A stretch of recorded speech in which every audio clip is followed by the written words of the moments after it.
Hey, greetings, my friends. Welcome, welcome, welcome to the Grit and Equity Talks podcast with yours truly, Dr. India White. I'm super thrilled to be here with you guys. I hope that you've had a wonderful week. I hope you're getting a lot of stuff done. Some of us are on spring break, so I hope that you are doing your best to recoup and rejuvenate and to love on those around you. Before we get started, I do want to make some announcements. So, first things first, the Grit and Equity Talks podcast with Dr. India White will be featured on X Factor EDU, hosted by Dr. Matthew Joseph and the Tribe, and it can be found on Spotify. Okay, so I'm super excited about that.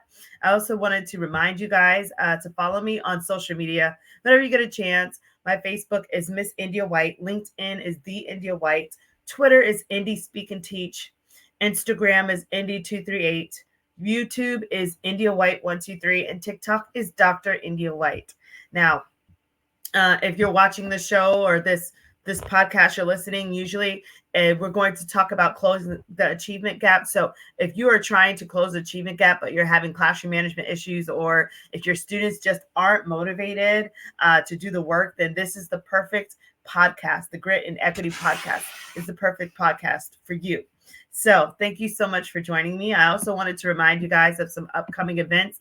I do have the Minnesota Council of Teachers of Mathematics event where I'll be a featured speaker coming in April, so in a couple of weeks, right after the solar eclipse. So, hopefully everything will still be intact so that we can enjoy a wonderful time together in Minnesota. Also, I'll be heading to Wisconsin for the Wisconsin Math Council as one of the keynote speakers there. Super excited. Can't wait to see the tribe and to mingle with all you rock stars in Wisconsin. Please share the word. I will be there for you guys. I'm super excited. Can't wait to see you guys and talk about grit and talk about equitable practices and to just be real and just talk about life. All right. Now, I also wanted to make an announcement. I'm super excited about it. The Grit mini workshop has launched on the Grassroots Workshop. So if you look for a Grit mini workshop on the grassrootsworkshops.com website, you should be able to see it. It is there for you. Check it out.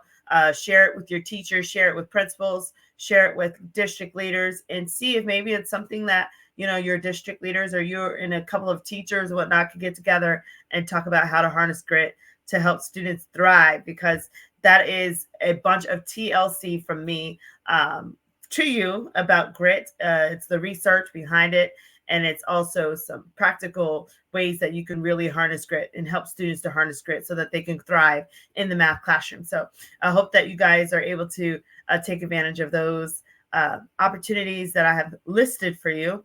Now I want to get right into our show. So today we're going to be talking about grit and how grit impacts decision making. I wanted to come on here and talk about this because right now we are, we've lived at least half of the school year, and students are finishing up the third semester going into the fourth, or the third quarter going into the fourth quarter. And they're starting to make some decisions. Some students are making decisions on what colleges they want to go to. Other students are making decisions on what classes they want to take next year, what sports they want to, participate in. And so they're going to need to know how to be gritty and how to make some decisions. I know that sometimes the students are struggling with, anxiety just in general. They might have a tough time making decisions, or if they're dealing with trauma, they might have a tough time making decisions because maybe they lack confidence, or maybe, they're just insecure, or maybe they just have been in an environment where their voice has not been empowered. And so they're going to need you as the educator, or as the administrator on board to help kind of cultivate that sense of confidence so that they can start making some decisions. So I did some digging. Yes, I was a nerd for you. And so I'm going to talk with you about some of the research that I was able to find about helping with decision making. And then I'll tell you also some of my just tidbits and what I think would help students with decision making. So let me go ahead and transition us to one of these really neat articles that I was able to find for us. So first things first, this article, I'm going to go back up, and it is called Grit as a Predictor and Outcome of Educational, Professional, and Personal Success, a Systemic Review. So this this is really neat because it's talking about just success, just overall. And so this is by Francisco Fernandez Martin and Jose Terraro and Miriam Hervas Torres. I'm so sorry if I butchered their names, but I thought that this is a really neat article and it's rich with content. And so I wanted to kind of highlight what they were talking about. So here they're talking about grit, and let me see if I can find the version of the article in okay, there we go. They put it back in English. For a minute it went back and forth between English and Spanish. So they start out and they say people show different patterns of behavior depending on whether they succeed or fail pursuing their long-term goals. Okay, so again, when you're talking about grit, it's all about the end game. It's all about the long-term goal.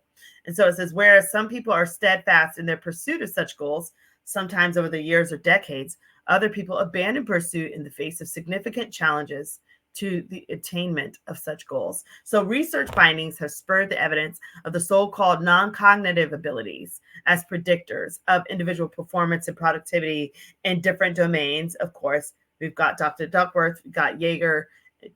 So Duckworth and Yeager, their article in 2015, and the Garcia's article in 2014. So they're talking about that there. So they're going to continue to talk about grit and how it's helping with decision making and making outcomes. So I was able to go through and do some digging in this article, and I found some parts of it that I just wanted to kind of talk about with you and talk about what their research found. So first things first here, they're saying that within the big 5 taxonomy personality traits, grit shares content. Okay. And it talks about with the, okay, here we go. Grit shares content with the conscientiousness domain as reflected in its conceptual relatedness to several of the consciousness facets. So those are orderliness, dependability, self-control, and industriousness. So, and indeed, grit is also viewed by some personality theorists as falling with the broad family of consciousness constructs. Yet, despite its conceptual similarity to facets of this, none of these consciousness facets fully captures the combination of passion and perseverance that characterizes grit. So they're saying, yeah, you've got the Bloom taxonomy, which if you don't know what that is, it's like the triangle, and it talks about all of the different levels of belonging, and which I think is very imperative of trying to build a whole child and teach to the whole child, and making sure that their needs are met while you're teaching them. So it's talking about this, and it's saying that we've got to do a little bit more digging. So it's saying that grit, when they're going into grit, it's saying that there's a conceptual overlap between this broad domain and the relative narrow grit trait. Okay, and it talks about how grit actually includes a specific and unique focus on long-term, higher order goals. So again, after their findings, they're saying here, higher order goals, grit, you need grit for long-term higher order goals. Talks about the grit scale, Dr. Duckworth's grit scale. And so, which has been highly vetted and found to help so many people with trying to understand this. So let's keep going, because I just wanted to keep digging about some other things that I found here. So they're going to continue talking to us about grit. And so here, so they're saying we need a little bit more. When you're talking about Bloom's taxonomy and grit, we want to take it a step further. And so now they're saying here, indeed, Duckworth et al., they noted that grit accounted for an average of 4% of the variance in success outcomes, which corresponds to the correlation of R equals 0.20 or a small to medium effect. Other authors like Sheldon et al., they compared grit to 9 other positive personality characteristics in a year-long study of goal attainment. There you go. And they found that grit was most reliable predictor of achieving personally meaningful goals over that period. Again, they found that grit was the most reliable predictor of achieving meaningful goals over that period. So very interesting. And then, of course, let's see what else here. Let's keep digging. So if you keep going, now we're talking about more evidence about grit being a predictor of success and really how it's helping with decision making. So basically, if you're able to cultivate grit and harness grit in students and in leaders and teachers, and you're able to help them to tie it to a long-term goal and to the higher order thinking and those goals, then you're able to really help them make decisions. So look here. Evidences of grit as a predictor. So it says here, in the case of grit being a predictor, in their review, they found a total of 57 studies. Okay, so we might want to listen to what they're talking about here. So it says, in relation to educational success, of 25 studies that were reviewed, grit predicts educational attainment among general population. And it also predicts educational attainment among the university, middle school, and high school students. So this is across the scale. So they're saying that it's tied to the educational attainment, being able to finish, being able to attain that degree, attain graduation, attain success in school. And then it says here, additionally, grit predicts GPA among middle school students, high school students, undergraduate students, and non-traditional doctoral students. Very powerful. So you're saying here that grit is in the mix of the success of all students, no matter what level. Very powerful finding. And then it says, furthermore, grit predicts retention. That is the word that we need to start focusing on. Retention, because why are students dropping out of school? Well, if we can find out how to retain those students, then we can help to close the achievement gap. We can help speak to how we can help students persist through school and to be retained or to have retention in our schools so that there's not this big turnover of our students. So it says here, furthermore, grit predicts retention among freshmen and candidates at the United States Military Academy, the National Guard Youth Challenge Program cadets at the Washington Youth Academy, and the 24-day Army Special Operations Forces selection course, and potential dropping out among foreign university students powerful, and career changes in general population. Look at that. So you're telling me all those groups, they were able to find that grit helped with retention of the students and those that are enrolled in these various programs. So grit is essential, and it's a game changer when you're trying to help students with decision making. So let's keep digging. So it says here, in relation to grit as a predictor of professional success, a total of 11 studies were identified. They said that grit also predicted objective career success, like the career status and salary. Also, grit helps with retention in the workplace. Look at this. Also, with teacher effectiveness.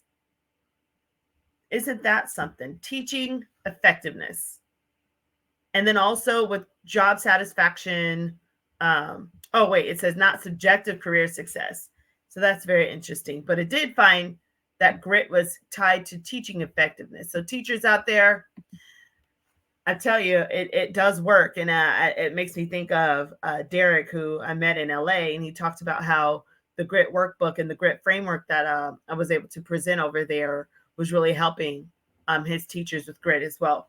So anyway, let's keep going. So it says here, additionally, grit predicts well-being, burnout, or stress in the workplace, optimism of principals. Wow, look at that. And work engagement among police detectives. So again, grit predicts the well-being. It also predicts burnout or stress in the workplace, optimism of principals, and work engagement among police officers. So I think this is very interesting because it's showing us here that if you're able to harness grit in leaders or in students, then you're on the right track. So then the thing is, how do we help to tie decision making to grit? So I'll share a little bit of my tips with that for you.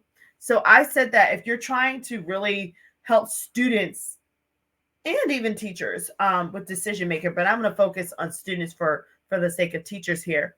So if you're trying to help your students with gritty decision making, the first thing that I think you need to really do is get down to the root of any blockage or any anxiety. So why are the students having a hesitancy of finishing in a class? Maybe so maybe some students feel like they can't even come to the table and compete. Like maybe they feel like they just can't even do it. So I remember tutoring a student. He was I want to say he was about second grade or third grade. Um, and he was very nervous, very nervous.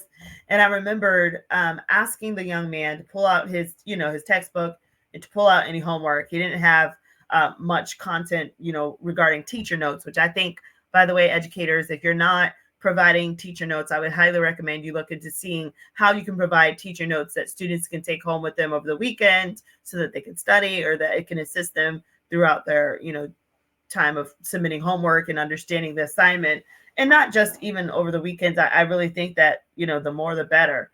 Anyway, and I don't think I just have my personal opinions about that. I think that, we should equip students as much as possible. And that means it does take more sacrifice. Yeah, you do it for students that, are documented to have accommodations, but what about your regular tier 1 students that could still benefit from having teacher notes and uh, various examples displayed and modeled by their teacher? I mean, it's very powerful. Anyways, I digress. So the student, I was teaching this child, and before he could even answer my questions to him, he was paralyzed, like emotionally. He just could not. And I recognized he had some type of trauma or anxiety. So I started asking him questions like, what is it? What's going on? What, how are you feeling right now? And he just literally was just like starting to kind of like, just like, oh, I don't know. And then he's just like, oh, I don't know. I'm not good at math. I just can't do this. Now listen, guys, this is problem 1. And this child already had given up. So my thing is, how many other students are stuck at problem 1? It's not even the math. It's another issue beyond the math. There's something going on. Maybe they're afraid of numbers. Maybe they're dyslexic. Maybe they had a traumatic experience when trying to review homework with parents and guardians, and maybe they just get nervous. Maybe that's not their vibe, So we've got to get to the root of any blockage or anxiety and walk that child through that. And that means, of course, having some type of healthy relationship with the child and listening to them, allowing them to hear themselves.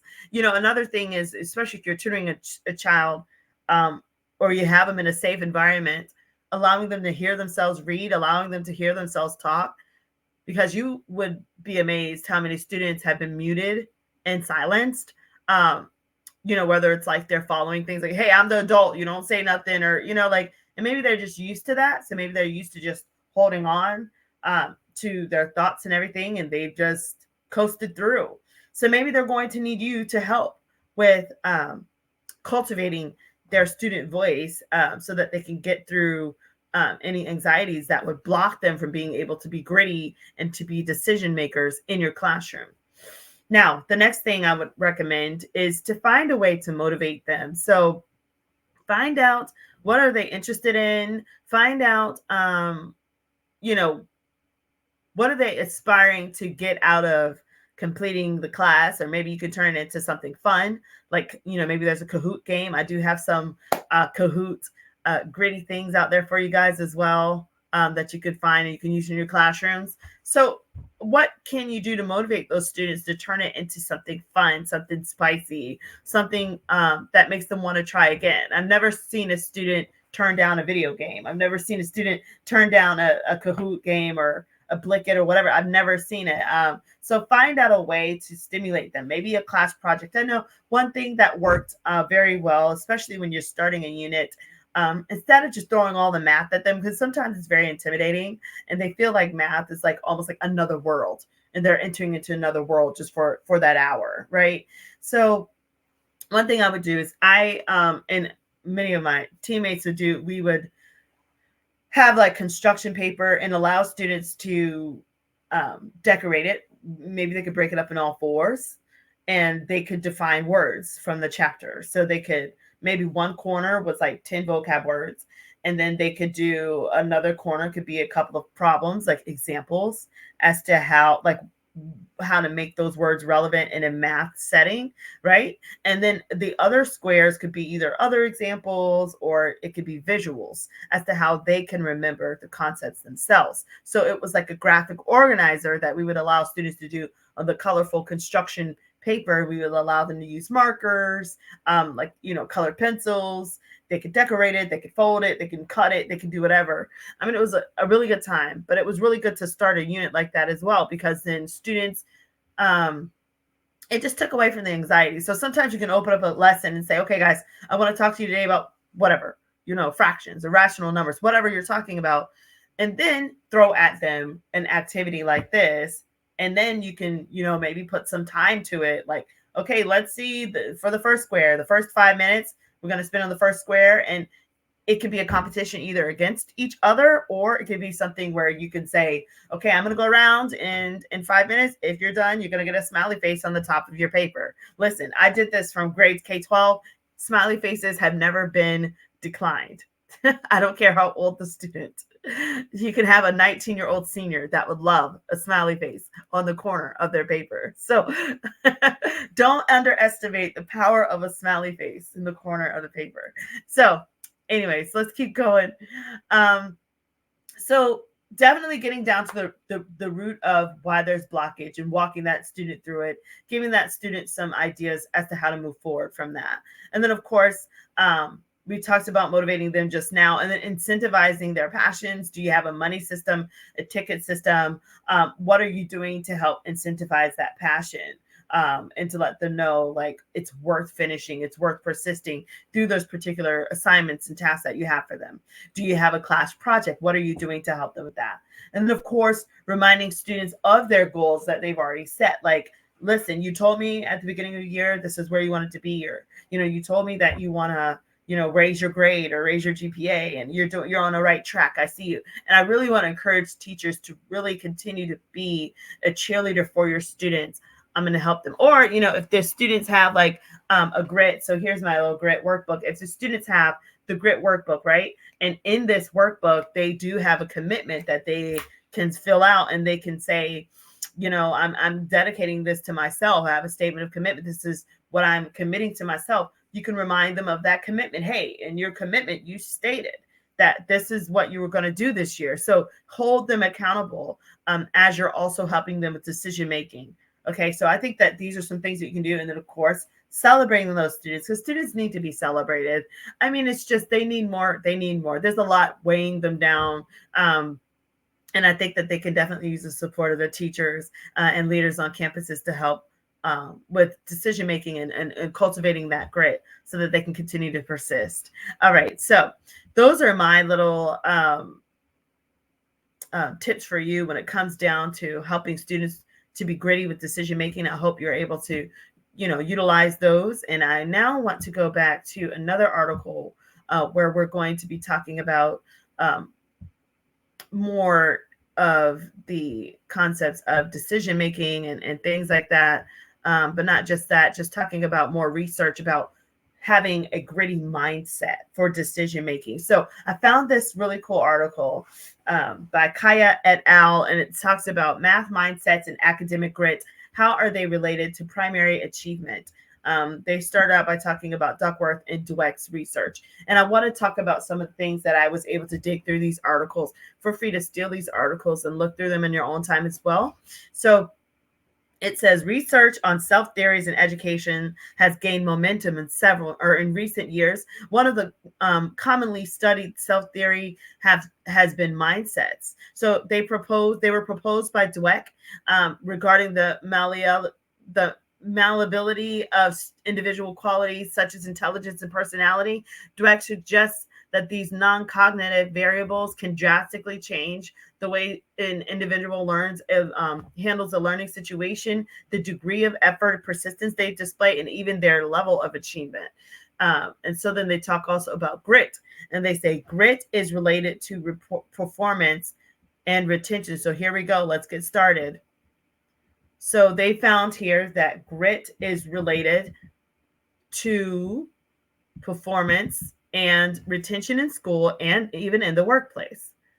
And that's, of course, from Duckworth and her team, and a couple of different articles in 2007 and Duckworth and Quinn in 2009. And then it says in 2016 in her book, Duckworth argued that grit is changeable and malleable, therefore has great potential to facilitate development and success. Both Dweck's and Duckworth's conceptualization of mindset and grit were domain general, meaning they apply to all fields from the school and to workplace. Again, that the conceptualization of mindset and grit being connected, they were domain general. So they apply to all fields from the school place to the workplace. You need grit for college and career readiness. You need grit for transitions from grade levels, and you need grit from transitioning students from high school into college and career. So grit is it. And so we're talking more about mindsets here. So it says, similar, now the next thing, similar to general intelligence, math mindsets are based on two assumptions about math intelligence. So they're saying that you have the first mindset is that people either have a fixed mindset in which their capability to accomplish a given math related task is innate, or they have a growth mindset in which their capability about math can be developed with practice or daily instruction. And this is Daly et al. Yes, great research there. And it talks also about previous research that found that students' growth math mindset was associated with their gains in their math outcomes at the secondary level. Very interesting. They also found that there was a general growth mindset among positive associations with math achievement. This is imperative, and this is why it's important that we continue to boost our students and make them feel like they are math, that they are mathematicians, and that they can do math. And so this is just something to keep in mind here. So now let's keep going. Academic grit. So grit, it's been introduced by Duckworth in her Duckworth and Quinn as a personality trait that predicts achievement. And it talks about how it has two aspects, namely consistency of interests and perseverance of effort. So consistency of interest, it refers to not changing your goals or interests frequently. And that's where we need to help students, because students, when they're changing their goals, they're having a problem with decision making. So this is why grit is key, because it helps students to not change their goals and their interests frequently, but to make a choice and to persist. And so then that talks about the second part here, where it says to also have perseverance of effort, and how it implies that when you're having that perseverance of effort, it has the predisposition of working hard, even in the face of obstacles. That is the key. Now, I'm going to stop sharing real quick just to say something. Grit does not take away from the struggle of students. It does not take away from some things that students face, some hardships, some injustices, some obstacles, some unknown, shocking, traumatic events that students go through. It does not say, okay, just deal with it, or it's no big deal. That never happened to you. You're not going through this, whatever. It does not negate what students are really facing. What it does is it gives them a strategy for working through what they're facing, the problems that they are overcoming. It helps them to work through that strategically without falling prey or falling victim to their circumstances. It helps to really cultivate a mindset and a trait so that they can get through anything, no matter what. Now, some students, it'll take longer for them to get through than others, and that's expected. I mean, life paints itself differently for every student, but we are able to help students with the deck of cards they've been dealt to still be gritty and to be successful in their lot of life. So with that said, I want to continue with this article that we were looking at and see what else they had to say. So they're talking about academic grit. And that's the thing, is there's so many different lenses of grit, right? There's your professional grit, there's academic grit, there's grit if you're trying to work out. There's just so many different lenses to it. And so I look at this. I think this is really neat, this graphic here. So it says that you've got two different ways to look at mindsets. You've got a growth mindset, you've got a fixed mindset. Then both of those affect academic grit. And then both of those are, when you're going through the lens of academic grit, that affects math achievement. So it's going to look different. And of course, students that have a growth mindset, they're going to start out more gritty, right? But then the students with the fixed mindset, you can help through helping them to change their mindset and helping them with decision making to eventually overcome any hurdles, any blockages, right? So that they can develop their academic grit and to also have math achievement at the end here. So let's keep going. So some more research here. It says, similarly, Kanagara et al., they found that grittier college students showed higher levels of growth mindset, resilience, mental well-being, and self-control. So very powerful, because when they had higher levels of growth mindset, they were able to also have resilience, and they were able to have self-control, which is definitely going to help them with that decision-making piece.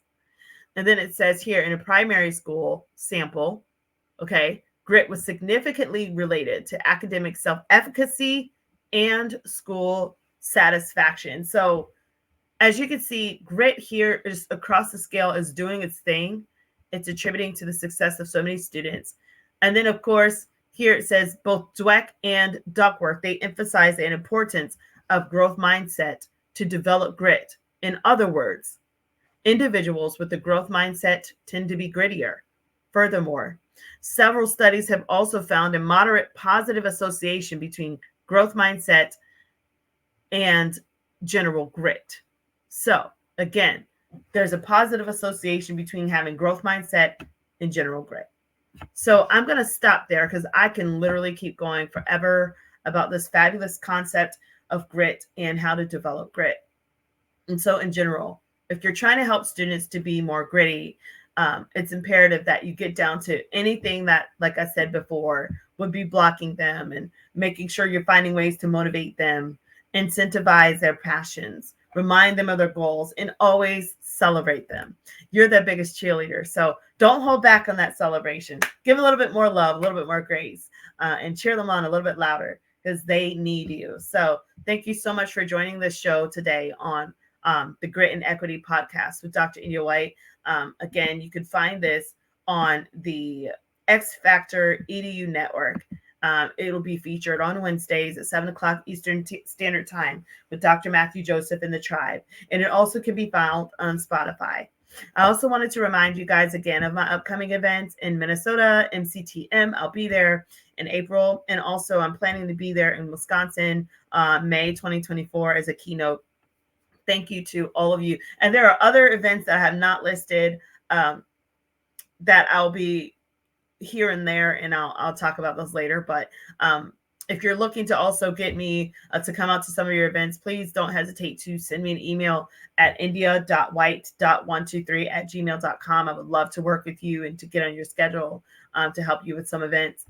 Also, feel free to follow me when you get a chance on Facebook, Miss India White. LinkedIn is The India White. Twitter is Indie Speak and Teach. Instagram is Indie238. YouTube is India White 123, and TikTok is Dr. India White. So guys, you guys have been fabulous. I appreciate you so much for joining me again on the Grit and Equity podcast. And also don't forget to check out my new Grit mini workshop on the Grassroots Workshops website with Robert and the Tribe. So I would love to work with you guys. I can't wait to hear how gritty you've been. If you have any testimonials as well, send me an email, okay? Thanks so much again for tuning in. It's always fabulous with you guys. Okay, until next time, see ya. Stay gritty.